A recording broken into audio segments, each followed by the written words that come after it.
Hello，大家，我们今天要来测试的事情是，我们要来解决 Model Y 跟 Toyota RAV4 天窗很大，夏天会非常热的问题。我们今天就拿出了这个法宝，这种中间有海绵层，然后旁边有镀银的这种隔热垫，我们想办法把它固定在我们汽车的天花板里面。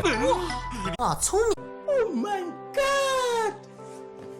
先来看一下 Tesla Model Y 我是怎么样来解决这个问题的。以 Model Y 来说，原本就有用1000多块去做这种卡扣式的天棚，这种是可以收起来的，是一片，然后可以收折的，好几个都是有钢丝在里面，旁边是用卡扣的方式来做固定，卡在上面卡起来。我现在就是要把反光的这种把它放上去，原本它卡扣它就已经有一些支撑，直接把这个东西塞到这个缝里面去，然后就可以达到把热能反射出去。原本这种天棚不会被光直接照到我们的脸，但是玻璃还是非常热。这种薄膜是跟车色是一样的，颜色是没有问题，很好看的。但它的问题点就是玻璃还是会有辐射热，那这个辐射热还是会传进来。透过这种有反光、中间又有隔热层的垫子，我希望说这样子热就可以把它反射出去。再来，这个垫子还有一个好处，我们如果只有用反射光的这种呢，它是可以把光反射出去没有错，但是它中间没有海绵，所以没有隔热的效果。现在就把它塞进去吧。我们塞进去的方法很简单，就是把这片。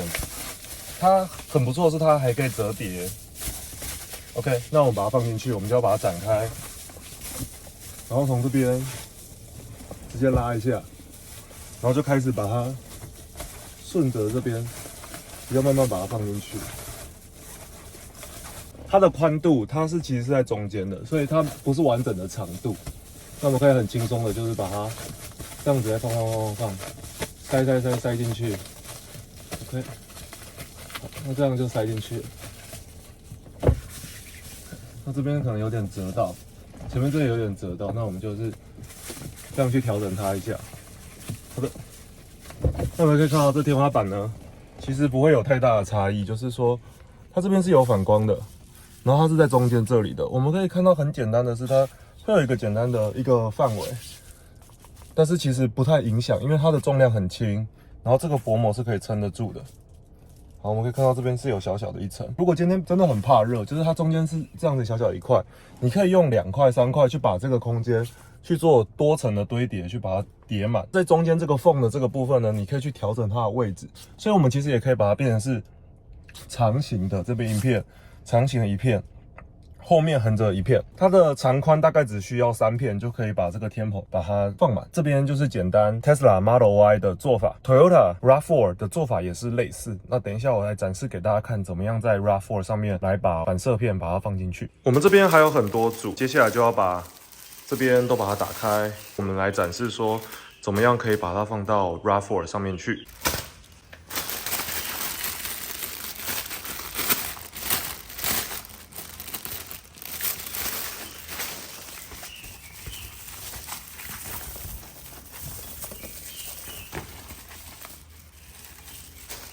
Toyota RAV4 它的全景天窗，它是一大片，而且是内建就有附带棚子的，它是我们可以来做调整，它是电动的，旁边是有轨道的。我们来丈量一下，就这个反光板它的大小，可以看到说它这个是这样折是可以折起来的，它是4格的。看到说这边，如果我们把4个直接这样摆上去的话，这长度其实是太长的，还好它这边是可以折叠的，所以我们这边是可以这样折一下，把它摆上来。那我们就可以用前后2片来做到这件事情，或者是有另外一个角度来看这个东西的话，就4片，4个长度，然后我们用长的方式把它放上来。那我后来发现这样其实也可以，这样可以直接这样放上来。再来是它不会在前面这边的时候马上掉下来，这边我觉得可以用2片并排的方式来放，到时候我们就可以把它抽下来。我们现在就开始来实做这件事情。这边先打开 ，OK， 好，到这里的时候，它的空间其实比较少的，那我们这边来试试看，我们把它这样塞上来，这样把它放上来 ，OK， 放过来放这样，我们试试看，天窗把它关起来，就吃进去了。那这边有一个小尾巴，那我们可以来做一点小微调。就是这样，这小尾巴其实也是有点小好处，就是我可以控制说它不会乱跑，所以我们还是把这个小尾巴，我们留一点点在这里，把它关起来。好了，那这边单边的固定，我就把它放进去了，反光的效果就可以这样子，就 OK 了。那我们现在来把它打开。那我这边想要做一个小小的测试，我现在不拉它的情况下，我把它打开。那我把它打开的时候，它会不会掉下来，或是说它会不会卡住等等之类。那我们慢慢的一点一点来做调整，这样会比较安全一点。好，那它现在就是慢慢垂下来。好，完成打开之后，这整片其实就可以拿下来，这样还蛮方便的。开始施工喽。那我先放主架这边，我先把它先放下一点，这样子，一半的程度。好，然后我先把这一片放进去。有点害怕说两片会不会互相卡到，不过不要害怕。对，我们先把它放上来，然后这边留一点点，我们再去开第二片，再把它放进去，关起来。OK， 好，那我们现在来开第二片喽。我们现在来开第二片喽，把它撕开，然后这样就可以拿出来了。打开，有一个新的味道，不过我不太喜欢这个味道。好，然后这样片 ，OK， 然后我们再把它塞上去我们的 RAV4 里面，这样就 OK 咯。开始喽。刚刚这边已经放了一片，那我们现在来做第二片。我们先把它打开。好，然后这边到一半就可以了。好，把它固定住。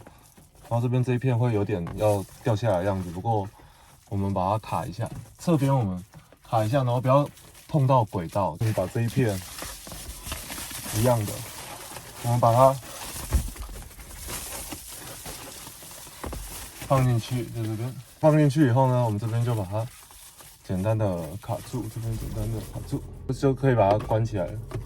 现在把它关起来，好了，然后这样子，注意我们这边要做一点小调整，我把这个线材这边要把它塞好，记得注意不要让自己的手被卡到。这边有做一点最后的小调整，剩下一点点小缝的时候，我们把它放好，然后留一点点边，因为我们怕说它到时候会卡住，我们拉不出来，所以我们这样子，然后把它压下来，这样子就可以了。两边都有一些小缝，然后我们看一下它可不可以两片可不可以都拿出来，因为我们要确保说我们的系统是完整的，就是说你东西放上去以后，你要确保说它可以拿下来，这样才是一个好的规划与安装。那我们现在把它拿下来。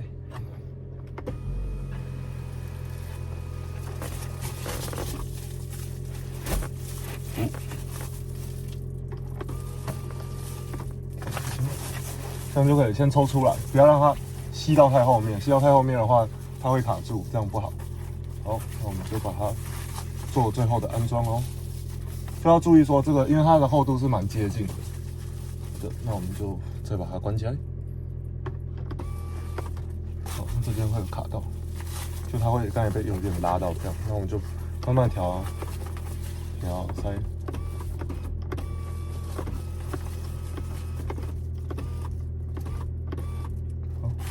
再来一点，放好。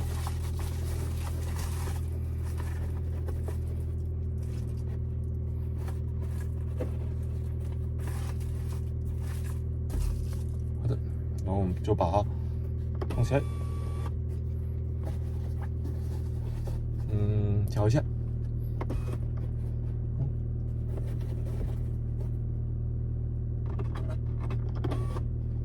好的，那这样就可以了。我们这样子 RAV4 的隔热就安装完成喽。Tesla 跟 RAV4 两者都简单的把它安装上去，我们的顶棚就有更好的隔热的效果。最后我还要把 Tesla 后面的那一片把它塞进去，这样就大功告成。哇，这个精彩！是吗？